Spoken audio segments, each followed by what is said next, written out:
Con này hay con ở trên. Không muốn con này hay muốn con ở trên? Con này trước đi, xong con này con ở trên. Hết chưa?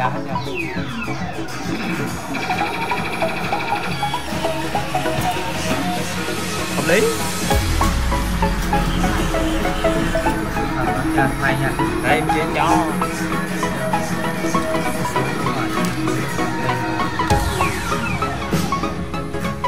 Ê chết mà. Em lỡ ứng lần 2. Ủa? Anh nhớ lỡ ứng lần 2.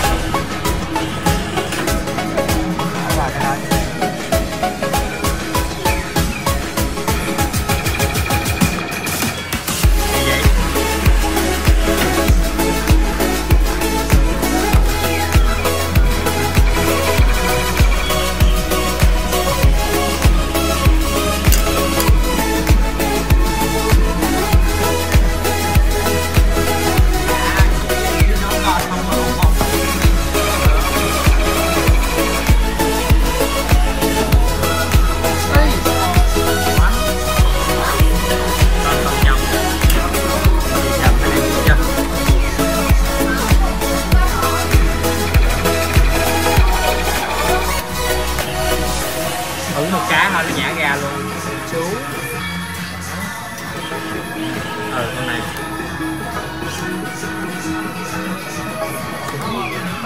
Em không biết.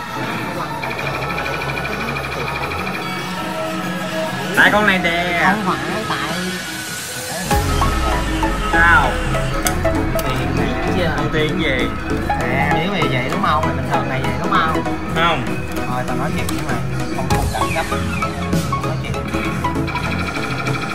Cái này rồi. Rồi Đó, cái này nó không gấp được nữa thôi luôn á.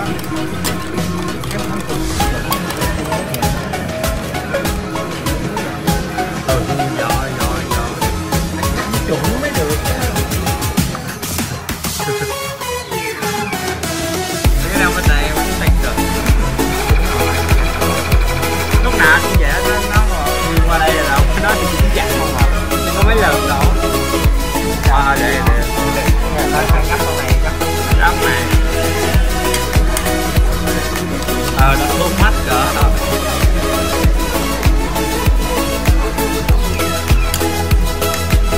Mấy lần gấp không được mà tại không nó nếu mà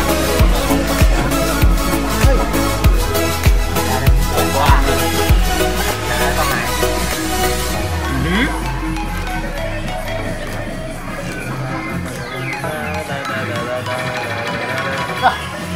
Hả? Cái gì vậy? Anh nhấp cái đầu của con này đi, được không? Nhấp cái đầu của con này được không? Đầu nào? Này hả? Đầu. Gấp đi. Mà nó vô cái lỗ sao? Phải vô cái lỗ ta.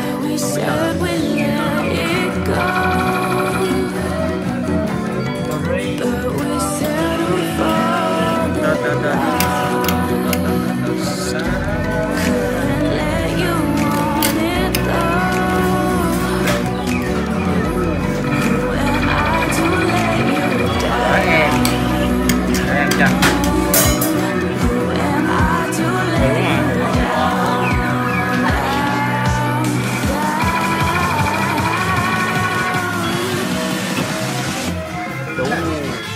Không? Hay còn hay một mình nữa đi. Lấy đâu cũng được. Đúng rồi. Nó chi kìa. Nói hả? Không mà đỡ qua gấp Không đây.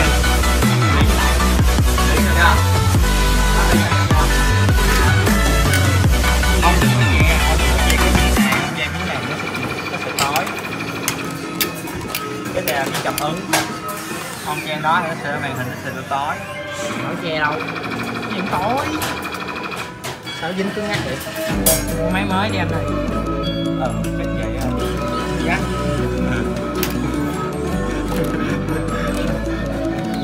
Máy mới đi. Rồi, nhắc hoài. Này hẳn mấy gì rồi. Tối mà. Có chứ. Rồi. Thôi để em thôi.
Nó quay cần nhau bánh tay.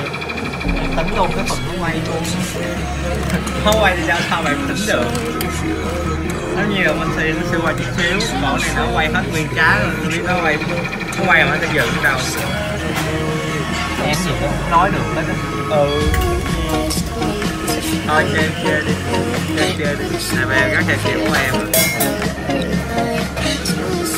Em của em là ai vậy? Bắt coi nha. Đó, rồi kìa. Ăn luôn.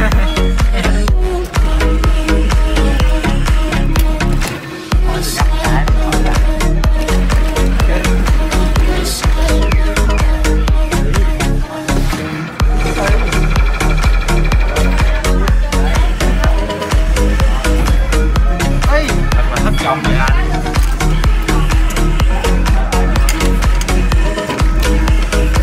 Anh đá nó rớt đi. Sao đá được nó rớt giỡn hoài. Đâu? Anh lượt này lượt của em nè. Đây, em mất được mày rồi.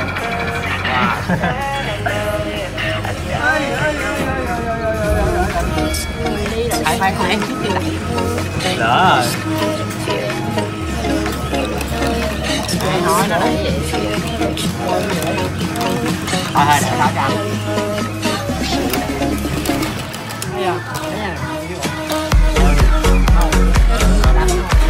Ê, nó dính vô cái thằng. Đó, nhìn ta.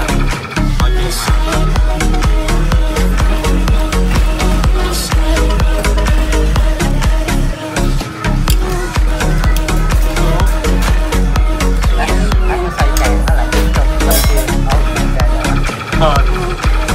mà.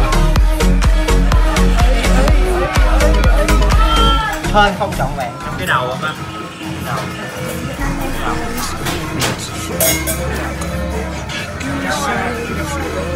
Mà nó không ăn được đâu anh. Neo này, neo rồi.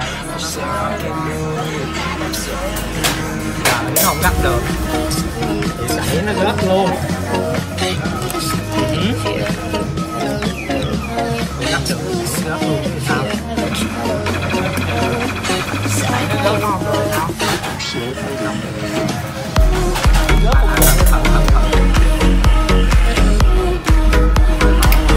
Thầy thử đi.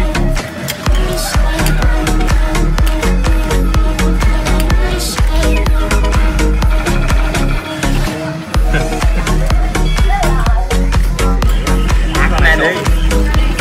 Hôm nay. Hôm nay. Nghĩ sao cái càng cái càng xoay mà mày vô được đó. Vô được. Anh nhắm đi. Em kêu mới nhắm mà không nhắm gì hết vậy. Ghê Căng lắm. em kêu mất canh. Có căng rồi. Canh đâu canh. Gấp gấp chuyện mà phải. Đây mẹ thấy nha. Thôi anh nhắm đi. Chắc không được đó thường em.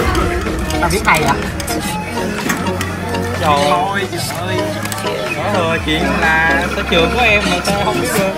Thôi đi, chơi đi. Thôi, vậy mày tốt.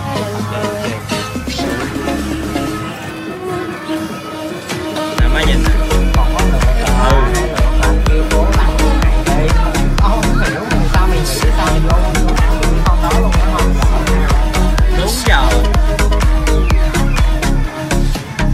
Ơi nó dính lỗ tai. Nó dính nãy giờ mà. Rồi nghe ảnh cái không lỗ thì như vậy. Cô có sử dụng từ tập là phải sử dụng từ xí vả. Đúng rồi. Đó, thấy chưa? Rồi, nghỉ đi. Dạ, nghỉ. Thôi.